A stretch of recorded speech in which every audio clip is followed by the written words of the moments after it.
Hello guys, so tapos na ako dito sa ShopRite at ako ay pauwi na. Dito ako sa kanilang hallway, passageway palabas.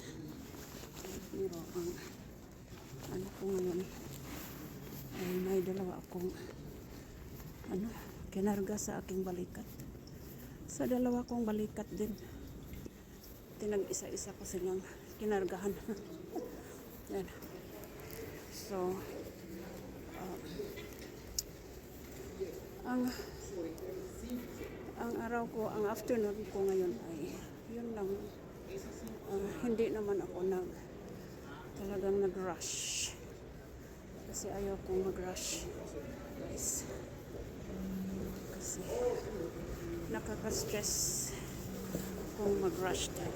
Kaya dahan-dahan lang hanggang doon ako makaabot doon sa aking aabangan ng bus doon sa corner ng North Broadway and Main Street. Lagi kong inaabangan na bus. Yun.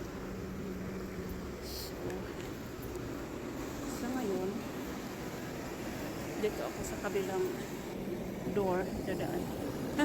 Ayaw lumakad. Hi, Doggy! What happened, Doggy? You don't wanna walk?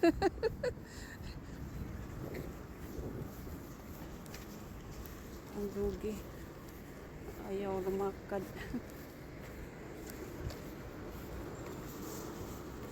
Tapos, noon, last week na lumabas ako, dito ako kumuha ng taxi. So, sa ngayon, ilapag ko muna dito. Ayusin ko lang. So, ngayon, hindi na muna ako kukuha ng taxi.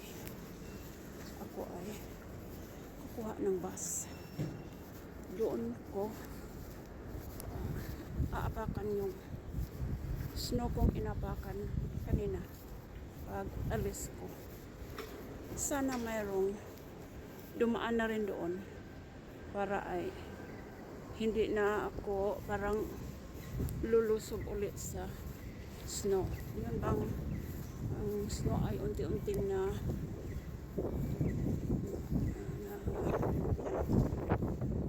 yun bang nasa ground talaga. Kaya mag-melt ba doon para ang shoes ko naman ay hindi papasok ka ng snow.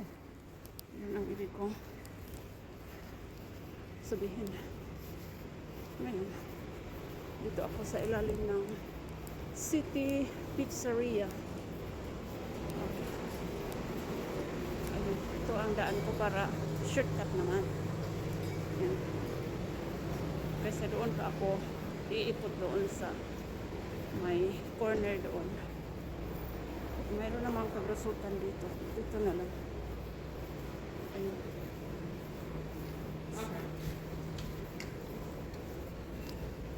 Ang naalaala ko pala ngayon ay tatawagan ko yung nurse bukas.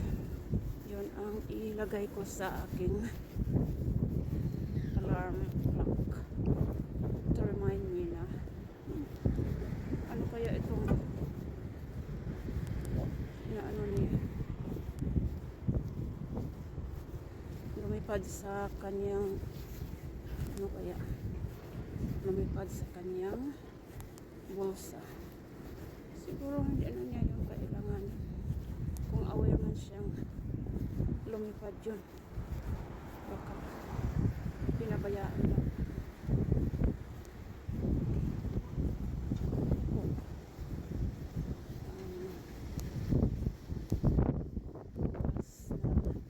Dapat kung masasakyan ay hindi pa nakaalis. Pero nakita ko pa rin naman yung mga pasahero dyan sa may bus stop na hindi pa nakasakay. So siguro ay nandyan pa.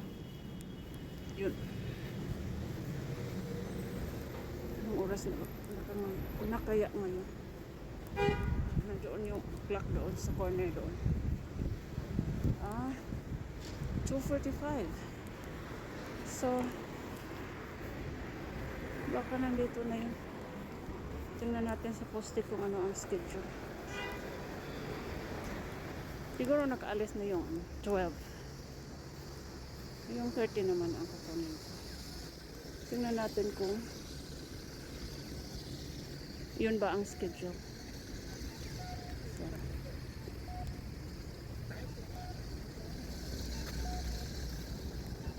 tingnan natin ang poste dito. 2:47. Okay.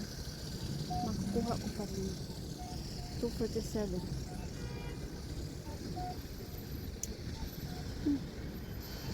Yeah. Dami pa. Dami pa, guys.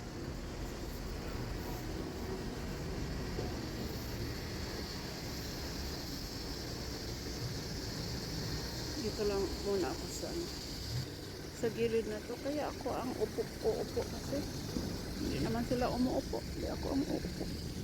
Ay, thank you, Lord. Ako ang uupo. Ganito na talaga pag umuupo o tumatayo, mayroon ng kasabay na sounds. Diba? Ganito lang ang circle sa buhay. Yan. So yun nga ang pakay ko kanina, guys, na pumunta ako sa yung trans center na yun dahil nag-fill up ako ng application for low fare, yung may discount ba ang bus. Tawag namin dito ngayon ay Omni, hindi katulad noon na gumagamit kami ng MetroCard. So this year nag-iba na rin sila, may Omni na tinatawag. So yung Omni na yun, i-tap mo na lang sa kanilang machine sa pagpasok mo sa bus. Tapos kung gusto mong mag-refill, punta ka sa mga designating sites nila na saan tayo magre-refill ng Omni. Ang tinanong ko kanina ay sa CVS, magre-refill ng Omni para sa mga senior citizen, I guess. Pero yung mga iba namang stores, ano naman. So ngayon, pag umpisahan kong bibilangin ang ilang rides ang makukuha o ilang rides ang ma-use ko sa aking $51 kung ilang weeks ko yan magagamit. Usually kasi once a week lang naman ako umaalis. So tingnan natin kung yung once a week na yon kasali ba yung yung amount na makukuha doon, kasali ba yung transfer na walang value ang transfer ba, may yung senior na ang ginagamit ko being a senior. Tingnan natin kasi sa ngayon hindi pa ako gagamit doon kasi ang MetroCard pa ang gagamitin ko, habang mayroon pa akong isang MetroCard na naumpisan ko nang gamitin, pero mga 2 rides na lang siguro yan para hindi naman din magiging maaksaya ang nilagay kong pera niya.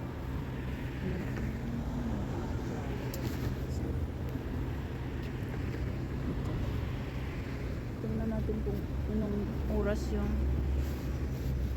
bus 13 dadaan dito.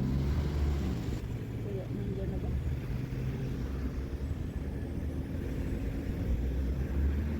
Wala pa naman. Ito na. Ito na nga, guys. I-off ko na muna dito. Thank you guys for watching.